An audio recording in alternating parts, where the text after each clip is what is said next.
এই যে আমরা দেখতে পাচ্ছি বিমান BG202 ফ্লাইটটি কিন্তু আমি একটু ক্যামেরা পার্সনকে বলবো একটু জুম করে দেখানোর জন্য। আপনারা নিশ্চয়ই দেখতে পাচ্ছেন যে বিশেষণ অনেক নেতাকর্মী কিন্তু 15-16 বছর 14 বছর পর বাংলাদেশে এসেছেন, কেননা ফ্যাসিস্ট আওয়ামী লীগ সরকার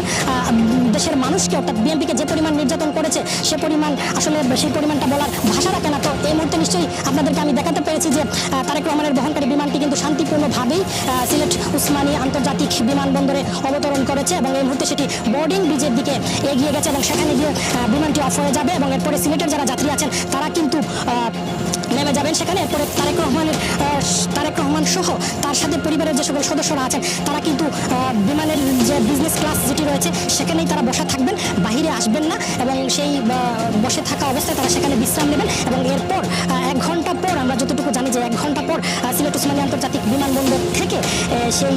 বিমানটি কিন্তু ঢাকার হযরত শাহজালাল রহমতুল্লাহ আলাইহি আন্তর্জাতিক বিমানবন্দরের উদ্দেশ্যে ছেড়ে যাবে এবং সেই বিমানবন্দরে যাওয়ার পর অর্থাৎ বিদেশ থেকে আসার পর যে ইমিগ্রেশনটি সম্পন্ন হয় সেই ইমিগ্রেশন সম্পন্ন করবেন ঢাকা আন্তর্জাতিক অর্থাৎ হযরত শাহজালাল রহমতুল্লাহ আলাইহি আন্তর্জাতিক বিমানবন্দরে।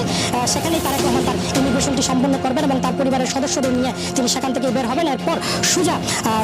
হযরত শাহজালাল আন্তর্জাতিক বিমানবন্দর থেকে তিনি 300 ফিটে যে গণসংবর্ধনার আয়োজন করা হয়েছে তারেক রহমানকে